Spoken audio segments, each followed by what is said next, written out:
We hope you'll take some time this weekend to pay respects to your mother, or if that isn't possible, to somebody in your life who embodies the grace and wisdom we associate with godly mothers. The Bible speaks highly of mothers who raise children and guide their families in a righteous manner. In the oft-quoted Proverbs 31, the wife of noble character is honored by her husband and children for her virtues. Motherhood wasn't a requirement for godly women in Bible times. And just as today, not every woman who wanted children was granted her wish. But the mothers and matriarchs of the Bible exhibit qualities that all of us, male or female, parent or not, should strive to emulate. Here are a few of the famous mothers of the Bible. 1. Mary, the mother of Jesus. Perhaps no more famous mother exists than Mary, who at a young age learned from an angel that she would give birth to the long-awaited Messiah. Her song of praise and response and the well-known events of Christ's birth are what usually spring to mind when we think of Mary. But her role as mother brought her grief as well as joy. We can only imagine what it must have been like for her to witness Jesus, his crucifixion. And you can read her story again in John chapter 19. 2. Elizabeth. Mary was not the only miraculous birth recorded in New Testament. Elizabeth was a godly woman who was righteous in the sight of God, observing all the Lord's commands and decrees blamelessly, and yet she and her husband were unable to conceive a child. God answered her prayers later in her life, and she gave birth to John the Baptist, but is perhaps best known for her prophetic encouragement of the young and perhaps frightened Mary. Blessed are you among women, and blessed is the child you will bear. But why am I so favored that the mother of my Lord should come to me? As soon as the sound of your greeting reached my ears, the baby in my womb leaped for joy. Blessed is she who has believed that the Lord will fulfill her promises to her. Read her story in Luke chapter 1, verse 3. Luke 1. 3. Hannah. Hannah is one of the most inspiring mothers in the Bible. Although her story is less well known, despite years of patience and prayer, she remained unable to have a child. One day, in her deep anguish, Hannah prayed to the Lord, crying bitterly, and God answered her prayer at last. But Hannah's character truly shone when, in gratitude to God, she dedicated her newborn son to his service. Her son would one day become one of Israel's greatest prophets. Read her story in 1 Samuel 1. Number 4, Sarah. Sarah is one of the greatest matriarchs of the Bible, yet she didn't become a mother until very later in life. In fact, her reaction to God's promise that she would have a son was to laugh. as memorably recorded in Genesis 18. Nevertheless, she did give birth to a son, and her lineage would include Jesus Christ himself. You read her story in Genesis 18. And there are many more famous mothers described in the Bible, many of them righteous, some not so much, but all used by God to bring about his design. This weekend, as we give thanks for the mothers in our lives, consider how you can embody the traits that define a godly mother: patience, kind-heartedness, faithfulness. And consider how you can encourage the mothers in your community, young and old, as they work to meet that same standard. Now here are our personal tributes. Happy Mother's Day.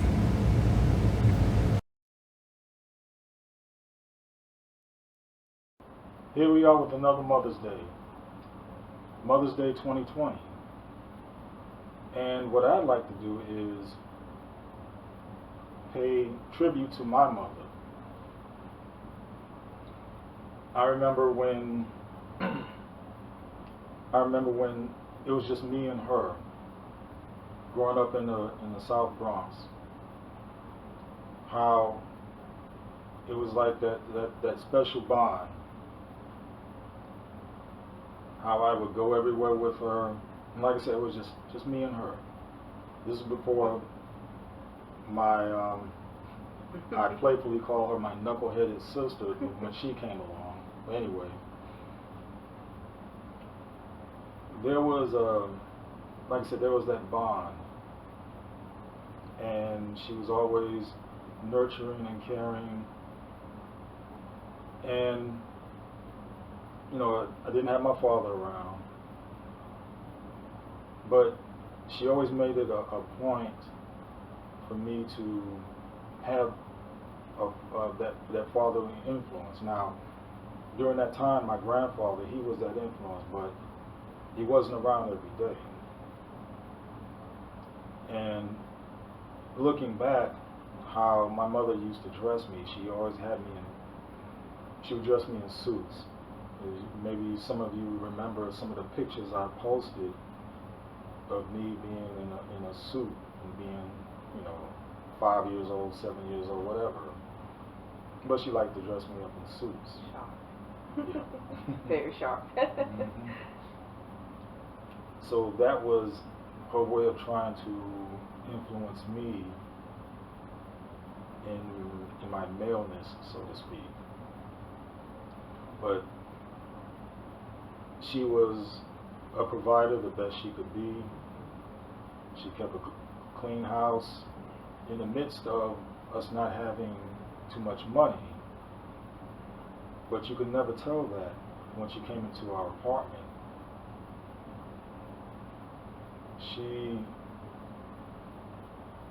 She's a very strong woman, very opinionated now. Very. Yes.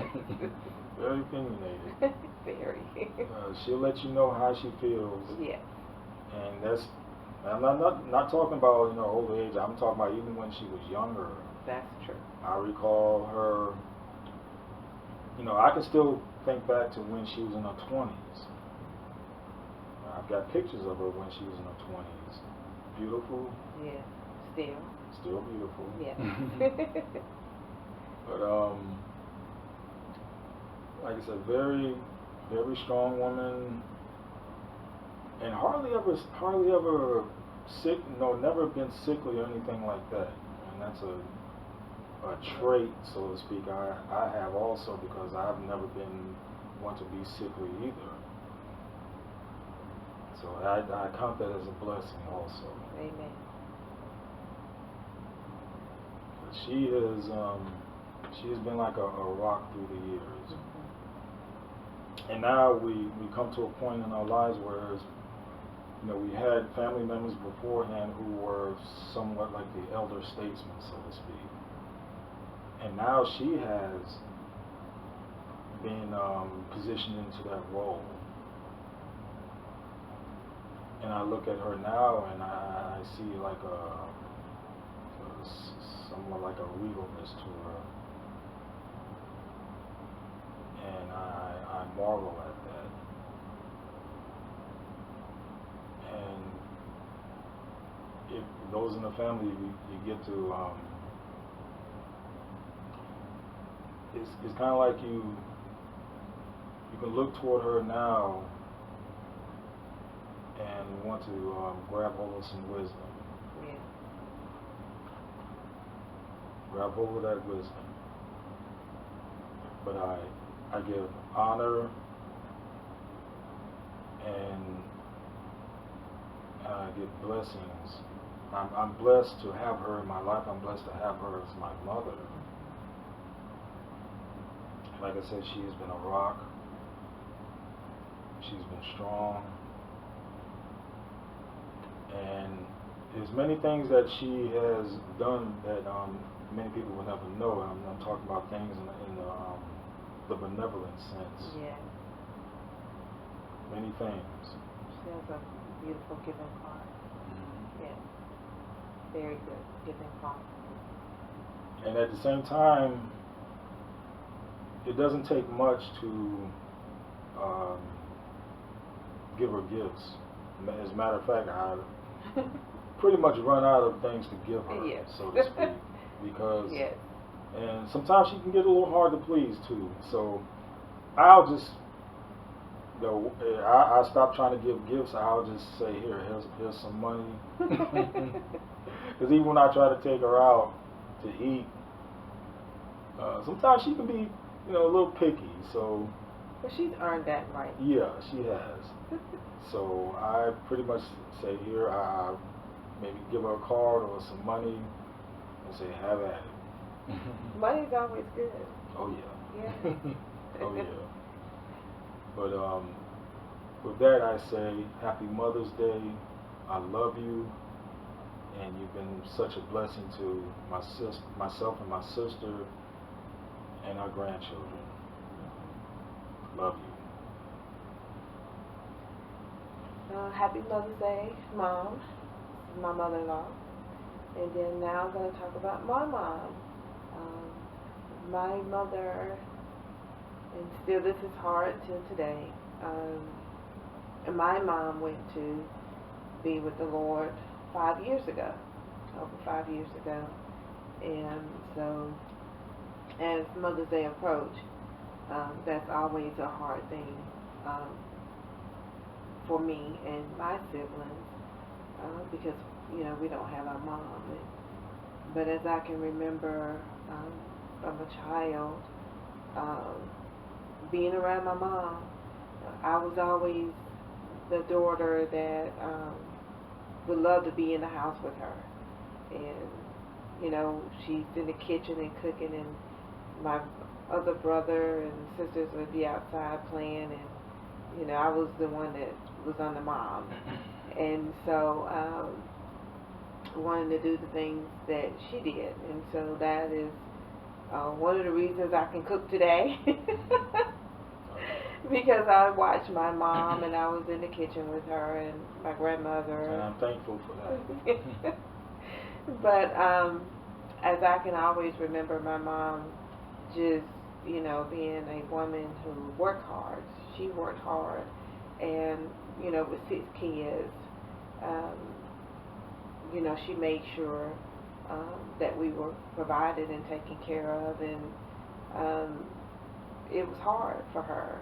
As I can remember coming up, and when I became a teenager, when you're really small, you don't see that a lot, but then as you get older, you begin to realize and value your mother even more because of the way that she takes care of her home and her children. And so my mother always was a clean woman, and I can remember she had a house once, and it was nothing but dirt in the yard, but you would think that dirt was grass. It was just neat, and her home was always clean, and I can remember. That's the thing with our mothers. Yes, and so I can remember Saturday was our thing, and we got up and we cleaned house, wash clothes. We had to iron everything on Saturdays. None of this, everyday ironing. That was not Mama. But she was a wonderful cook. And she had a big heart. It, Mama, it didn't matter your background, the color of your skin. If she knew you had a need, she was there. She would give a stranger, because I can remember strangers coming up to our door when we were younger, and if they said they wanted something to eat, Mama, whatever she had in the kitchen, she would just go get it and just feed. And so, matter of fact, that was just one of her things that she did before she left this earth. She would get out on the west side of town, and in the cold months, and we would be a little nervous for her, because those are the things that she would do while we were at work. But she would get out there in the community. She would fix soup. She would do cornbread. She would bake one of her delicious desserts and have something for them to drink. And she would just get out there and just give. And people loved her for it, but that was her heart. She had a heart for God, and she wanted to do those things that pleased Him. And so, and like I said, they loved her for it. They protected my mother. No harm or danger would come to her, because she was doing the work of the Lord, and He kept her shielded. Like I said, baking was one of the things that my mom could do. She just could cook and bake. And she loved her family. Matter of fact, she always called, if Mama loved you, is when she would say sweet pea. Now, if she didn't say sweet pea, because this is a name that she would say to all of her kids and grandkids, and her son-in-laws. She would call them sweet peas. But if you wouldn't call sweet pea, then that means you still had to grow on her. And so, so you were one of her sweet peas. But she was a poet. Many people don't know that my mom could write. Oh, yeah. She's a poet. She's in many poems that she wrote. She's in the Poet Society. She started her own business with a lot of the poems that she wrote. She was an entrepreneur. As I can remember, she was just, she was just a business lady, very business savvy. I can remember she would just store stuff in her house. And I would go over to her house, and she would just have tissue paper galore. You talk about in the pandemic today and trying to find tissue paper and paper towels and soap and stuff like that, you could go to my mother's house and she would have it. And I used to remember asking her, Mama, why do you have so much stuff? And she was like, in case my babies needed it. And she would always call us her babies, no matter how old we got. But she would buy those things and keep them for us in case we needed them, or whoever needed them. She loved the Lord. My mother loved the Lord with all her heart, and could sing, loved singing for the Lord. And I know that she's singing in the heavenly choir today. So my mother is not here to hear me say that Happy Mother's Day to her. But while she was on the earth, we made sure that she had beautiful Mother Days. And so I would just say Happy Mother's Day to my mama in heaven. And I love you always with all my heart. Happy Mother's Day. Happy Mother's Day.